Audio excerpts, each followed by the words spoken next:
ఈ మధ్య ఆడియన్స్ మరీ కఠినంగా మారిపోతున్నారు. ఒకప్పుడు స్టార్ హీరో సినిమాలో ఉంటే ఎలా ఉన్నా కనీసం 3 రోజులైనా థియేటర్స్కొచ్చేవాళ్లు. దాంతో ఫ్లాప్ అయినా కూడా నష్టాలు కాస్త తక్కువగానే వచ్చేవి. కానీ ఇప్పుడలా కాదు. సినిమా బాగోలేకపోతే మ్యాట్నీ షో నుంచే వాకౌట్ చేస్తున్నారు ప్రేక్షకులు. అందుకే లాసెస్ కూడా భరించలేనంతగా వస్తున్నాయి.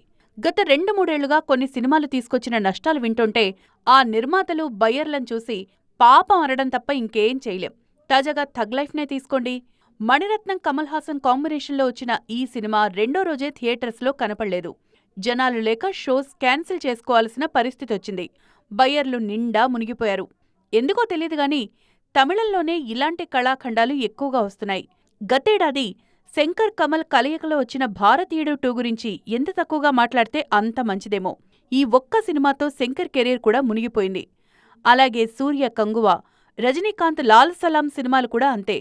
వీటి నష్టాలు కూడా 100ల కోట్లలో ఉన్నాయి. తెలుగులోనూ నిండా ముంచేసిన సినిమాలు ఈ మధ్య బాగానే వచ్చాయి.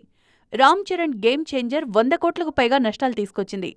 అలాగే ఆచార్య, భోళా శంకర్ నష్టాలు మామూలుగా లేవు. ప్రభాస్, రాధేశ్యామ్కు 100 కోట్లకు పైగా నష్టాలొచ్చాయి. ఈ షాకుల నుంచి కోలుకోవడానికి నిర్మాతలకు చాలా టైం పట్టింది. కొందరైతే ఇంకా బయటికి రాలేదు. అలా మొత్తానికి ముంచేస్తున్నాయి కొన్ని సినిమాలు.